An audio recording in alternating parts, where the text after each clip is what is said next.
कैसन रहलू ए समर को चिकनाई गइलू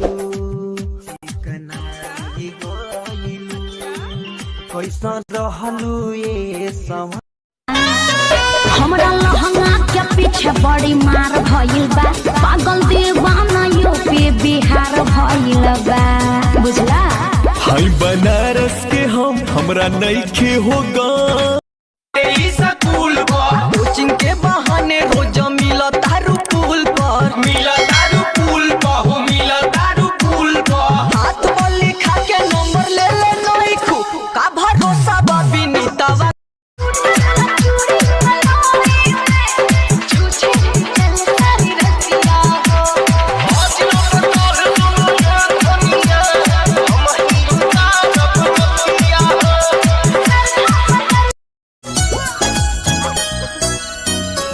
प्यार कोहरे के पहले बुझाइल नहीं, समझावल दिमाग में तयाइल नहीं। बड़ी अजीब सी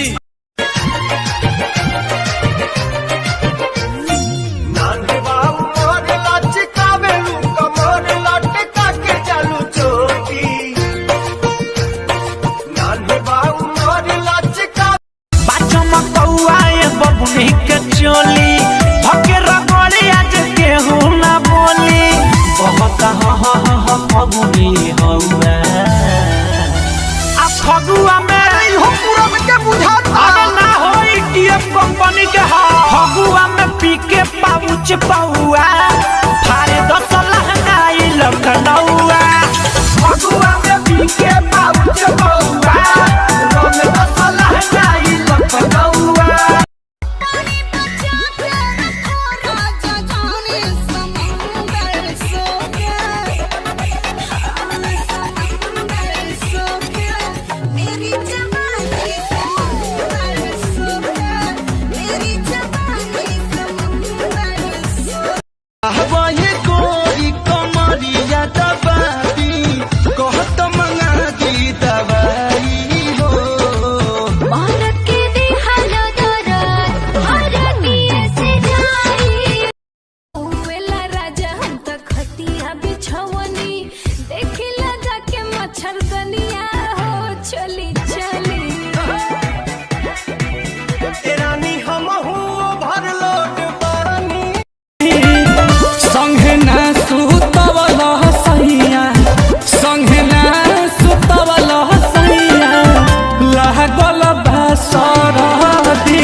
बानी पगलाइल हम तोहरे